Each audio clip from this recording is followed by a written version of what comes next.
Selamat datang di konten movie storyline. Seorang pria bernama Jack Cunningham adalah seorang pecandu alkohol yang diberi kepercayaan untuk melatih tim basket pecundang di sekolah lamanya dulu. Bagaimana hasilnya? Kalian bisa simak di alur cerita film yang akan saya ceritakan, yaitu film dengan judul The Way Back yang dirilis tahun 2020, dibintangi sama Ben Affleck. Semoga cara saya bercerita bisa diambil hikmahnya dan langsung aja kita masuk ke alur ceritanya. Kita mulai dari seorang pria bernama Jack Cunningham. Ketika remaja dulu, Jack Cunningham bersekolah di SMA Bishop Hayes. Ketika itu, dia adalah atlet bola basket yang penuh talenta dan menjadi andalan di dalam timnya. Dia bahkan terpilih menjadi pemain terbaik dalam kejuaraan antar sekolah. Karena prestasi itu, Jack jadi mendapatkan beasiswa atletik untuk program bola basket di Universitas Kansas. Tapi sayang, dia memutuskan gak mengambil beasiswa itu sebagai perlawanan terhadap ayahnya yang gak menyayanginya sepenuh hati. Ketika beranjak dewasa, dia menikah dengan seorang wanita bernama Angela. Tapi karena anak satu-satunya meninggal karena penyakit kanker, Jack jadi kecanduan alkohol sehingga pernikahannya pun hancur. Setahun setelah bercerai saat ini, Jack menjadi pekerja konstruksi bangunan dan hidup sendirian serta menjadi pecandu alkohol. Hidupnya begitu suram sampai-sampai tangannya nggak lepas dari minuman keras. Bahkan ketika mandi pun, minuman ini selalu ada menemani. Pada suatu kesempatan, di hari Thanksgiving, Jack mengunjungi keluarganya untuk makan bersama. Setelah acara makan-makan, Betty saudaranya Jack menasehatinya untuk berhenti dari kebiasaan buruknya, yaitu minum alkohol. Tapi nasihat Betty nggak didengarkan oleh Jack. Dia pun tetap meneruskan kebiasaannya untuk minum-minum. Keesokan harinya, Jack menerima pesan suara di teleponnya. Pesan dari Pastor Divine, dari SMA Bishop Hayes, tempat dia sekolah dulu. Pastor Divine ingin Jack menemuinya. Ketika sampai di sana, Pastor Divine meminta Jack untuk menjadi pelatih tim basket sekolah karena pelatih lama mereka berhenti, dan Jack lah orang yang pertama kali Pastor Divine pikirkan. Karena melihat Jack yang seperti belum bisa memberikan jawaban, Pastor Divine pun memberikan Jack waktu untuk memikirkannya kembali. Ketika di rumah, sebenarnya Jack ingin menolak tawaran tersebut. Di samping dia saat ini sedang tengah menjalani hari-hari suram, tim basket SMA Bishop yang sekarang ini jelek banget. Tentu aja, Jack bakal kesusahan menyihir mereka menjadi pemain bagus. Sambil minum-minum, Jack mencoba untuk memikirkan kalimat penolakan yang bagus untuk dikatakan pada pastor. Tapi, sampai stok bir dalam kulkas pun habis, dia nggak menghubungi pastor untuk menolak tawaran itu.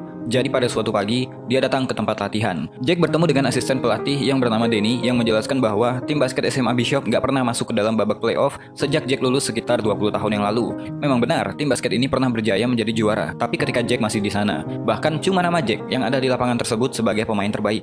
Denny menjelaskan bahwa timnya saat ini cuma terdiri dari 10 pemain dan minat seluruh siswa untuk bergabung dalam tim basket udah menurun dari tahun ke tahun. Anak-anak ini memang tim basket, tapi belum ada mental seorang atlet. Mereka terlalu banyak omong dan banyak gaya. Bahkan beberapa di antara mereka terlihat selengean di depan Jack. Denny kemudian mengantarkan Jack ke ruang pelatihnya. Di hari itu, Jack memulai pekerjaan barunya, sampailah dia harus menghadapi pertandingan pertamanya melawan sekolah lain. Tentu aja Jack gugup, karena ini kali pertamanya dia menjadi pelatih. Singkat cerita, hasilnya nggak disangka-sangka. Tentu aja, tim sekolah Bishop kalah telak dari pemain lawan.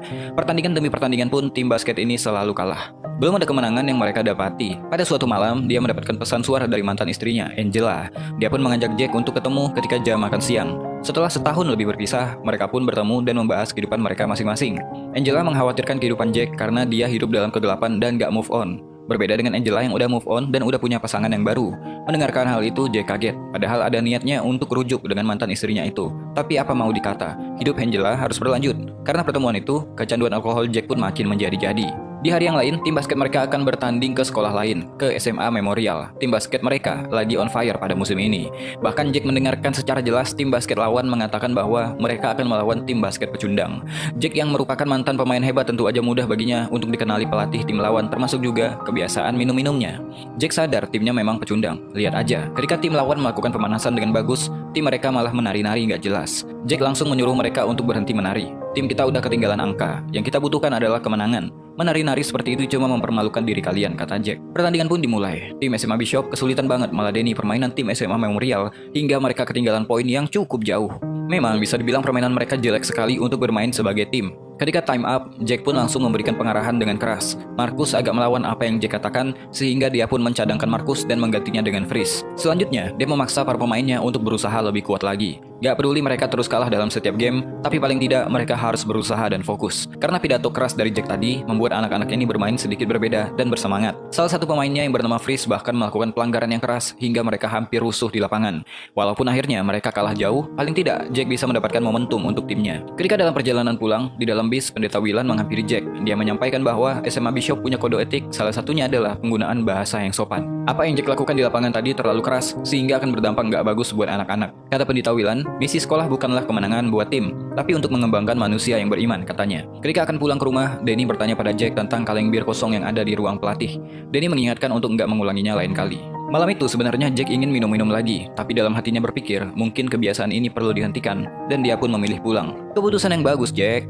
Besoknya dia menyusun strategi untuk timnya. Seperti biasa, Markus masih bersikap seenaknya dan dengan santainya dia datang. Padahal udah telat. Tanpa meminta maaf, dia cuma meminta keterlambatannya dimaklumi. Mendengarkan hal itu, Jack berubah pikiran dan mengeluarkan Markus dari timnya. Hal ini dilakukan supaya Markus lebih profesional dalam bersikap. Malam ini mereka akan melawan tim Summit. Pertandingan berjalan sangat alot dan ini pertama kalinya tim Bishop bermain sangat kompetitif. Jack sangat panas pada malam itu. Hingga waktu tersisa 15 detik lagi, mereka ketinggalan satu angka. Ketika time out, Jack yang udah mempelajari permainan tim lawan pun kemudian memberikan sebuah strategi terakhir untuk mereka supaya bisa mencetak 3 angka di 15 detik terakhir. Dengan strategi itu, mereka akhirnya bisa memenangkan pertandingan.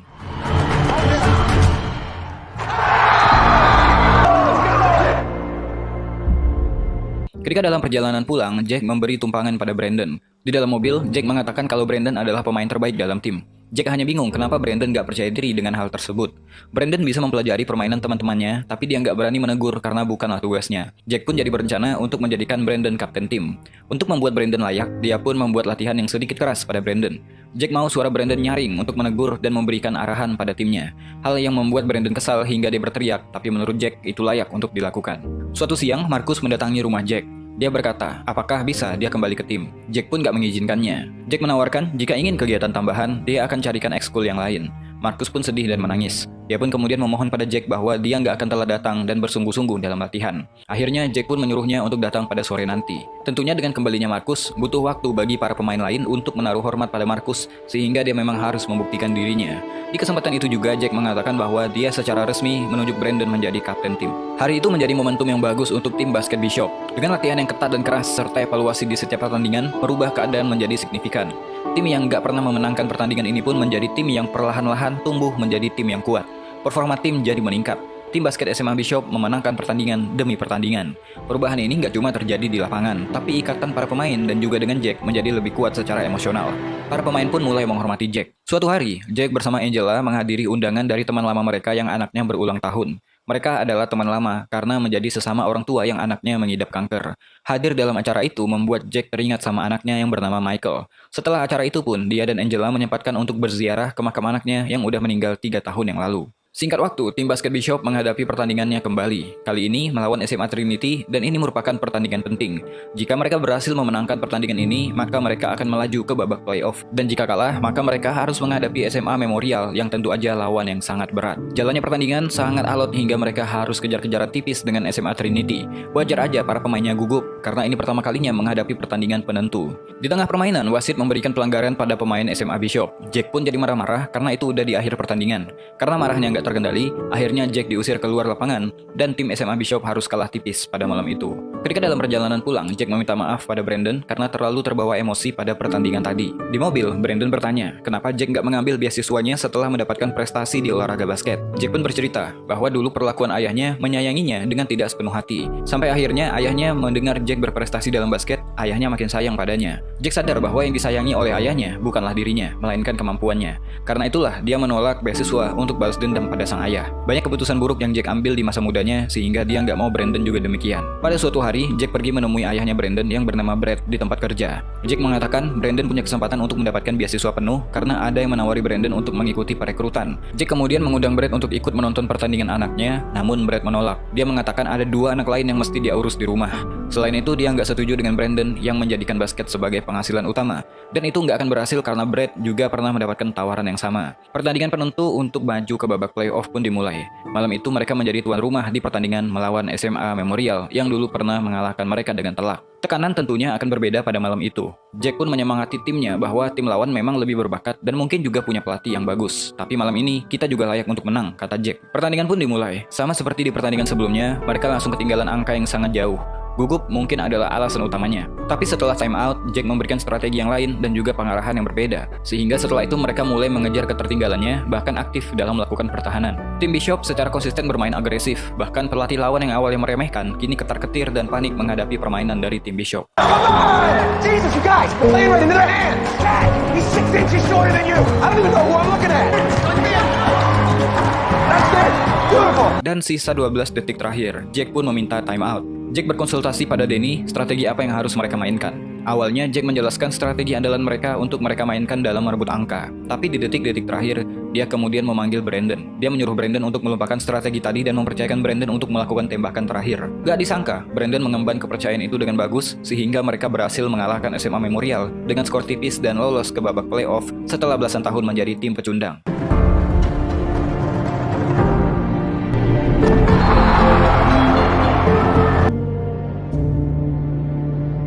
Keesokan harinya, Jack ditelepon oleh Angela bahwa anak teman mereka yang kemarin masuk ke rumah sakit. Ternyata, anak dari Miguel dan Sofia juga mengalami hal yang sama dengan yang diderita oleh anak mereka Michael. Melihat hal ini, Jack jadi nggak sanggup sehingga luka lamanya datang kembali. Dia masih marah sama dirinya sendiri atas apa yang terjadi pada Michael.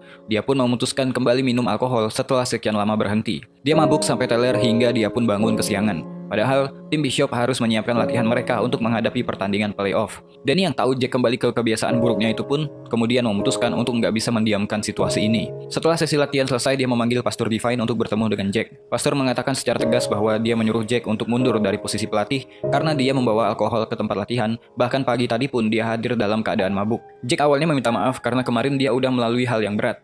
Dia meminta pada mereka untuk fokus di babak playoff, tapi keputusan Pastor Divine udah bulat dan gak mau Jack berada di sekitar anak-anak lagi. Jack tentunya sedikit marah dan kecewa karena dia udah membawa tim basket ini sampai ke babak playoff. Tapi apa mau dikata, kesalahan juga datang dari dirinya. Jack pun terpaksa meninggalkan sekolah dan kembali ke bar untuk mengulangi kebiasaan lamanya lagi. Di bar itu dia ditraktir oleh teman lamanya di sana, seorang wanita bernama Diana. Jack dan Diana pun kemudian pergi bersama dan berencana akan pergi ke rumah Diana. Tapi malangnya, Jack yang mengendarai mobil sambil mabuk malah menabrak kapal milik tetangganya Diana, sehingga dia harus kabur selagi Diana berlari kembali ke rumah. Setelah kabur dan mengamankan mobilnya dan kembali ke rumah Diana, Jack ternyata salah rumah yang membuatnya harus berurusan dengan pemilik rumah. Karena mendengar pemilik rumah memanggil polisi, Jack pun berusaha lari dan dia terjatuh sehingga mengalami cedera yang lumayan parah. Keesokan paginya, dia siuman dan kaget kalau dia berada di rumah sakit. Di sana udah ada Betty saudaranya yang menunggu. Karena nggak mau kejadian ini terus berulang, Betty pun mencoba membantunya. Dia mengikutkan Jack ke sesi terapi di pusat rehabilitasi. Selama ini Jack cuma memikul bebannya sendiri dan mengisolasi dirinya dari keluarga semenjak kepergian Michael anaknya. Lewat psikiater ini, Jack kemudian mendapatkan pencerahan untuk memperbaiki masa depannya. Dia pun mencoba berdamai dengan Angela. Dia meminta maaf pada mantan istrinya itu karena udah nggak menjadi suami dan ayah yang baik pada waktu itu. Dia menyesali semuanya dan mau menjadi pribadi yang lebih baik lagi. Jack juga kembali bersama keluarganya yang tanpa henti memberikan dukungan untuk Jack supaya dia bisa sembuh. Sementara itu, Jack mencoba menelpon Danny terkait kondisinya saat ini. Dia berharap bisa diterima kembali menjadi pelatih untuk SMA Bishop setelah keluar dari rehabilitasi. Sementara itu, tim Bishop akan menghadapi pertandingan playoff pertama mereka. Keadaan berubah menjadi lebih baik. Walaupun Jack gak hadir di sana, tapi pelajaran yang Jack berikan kepada mereka tetap melekat dan menjadi semangat untuk mereka semua. Singkat waktu di rehabilitasi, Jack terus mendengarkan kabar bahwa tim Bishop berhasil menjadi tim yang kuat dengan Brandon sebagai pemain yang bersinar. Jack kemudian diterima kembali menjadi pelatih setelah dia menyelesaikan rehabilitasinya. Memang berat ketika harus menerima kenyataan pahit tentang persoalan hidup, sehingga seseorang mungkin perlu proses dan fase tersendiri untuk sampai pada titik di mana dia mampu menerima kenyataan dengan ikhlas. Boleh aja lari dari kenyataan, tapi asalkan tahu jalan pulang. Ketika kita lari dengan sikap kekanakan, jangan lupa untuk pulang dengan